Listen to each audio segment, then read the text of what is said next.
ಸರ್ವೇಷಾಂ ಸುಪ್ರಭಾತಂ.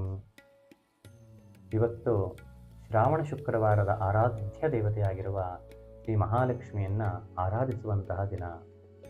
ಶ್ರೀ ಲಕ್ಷ್ಮೀ ದೇವಿಯು ನಮಗೆ ಧನ, ಧಾನ್ಯ, ದಿವ್ಯತೆಯನ್ನು ಕೊಡುವಂಥವಳು.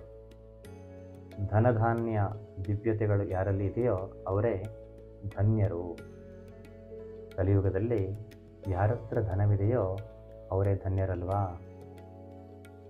ಅದಕ್ಕಾಗಿ ಆ ಮಹಾಲಕ್ಷ್ಮಿಯನ್ನು ನಾವು ಸಂತೋಷಗೊಳಿಸಬೇಕಾದರೆ ಅವಳ ಸ್ತುತಿಯನ್ನು ಮಾಡಬೇಕು. ಅಂತಹ ಒಳ್ಳೆಯ ದೇವಿಯ ಸ್ತುತಿಯನ್ನು, ಮಹಾಲಕ್ಷ್ಮೀ ದೇವಿಯ ಸ್ತುತಿಯನ್ನು ಇವತ್ತು ನಾನು ನಿಮಗೆ ಹೇಳಿಕೊಡ್ತೀನಿ. ಈ ಸ್ತುತಿಯನ್ನು ಹೇಳಿ: ನಮಸ್ತೆ ಚಿದಚಿದ್ವರ್ಗ ಸಂರಕ್ಷಣ ವಿಚಕ್ಷಣೆ ಜಗದ್ವಿಧಾನ ಶಿಲ್ಪಿನ್ಯೈ ವಿಷ್ಣುಪತ್ನ್ಯೈ ನಮೋಸ್ತುತೆ.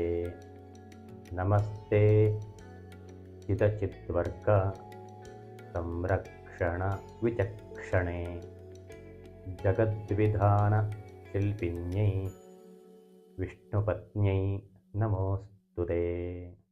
ಈ ದಿವ್ಯ ಶ್ಲೋಕದ ಪಠಣೆಯಿಂದ ಮಹಾಲಕ್ಷ್ಮೀ ದೇವಿಯು ನಿಮ್ಮ ಮನೆಯಲ್ಲಿ ಸಮೃದ್ಧಿಯನ್ನು ತುಂಬಲಿ, ಹೃದಯದಲ್ಲಿ ಶಾಂತಿಯನ್ನು ನೀಡಲಿ ಅಂತ ದೇವಿಯಲ್ಲಿ ಪ್ರಾರ್ಥಿಸುತ್ತಾ ಓಂ ನಮಃ.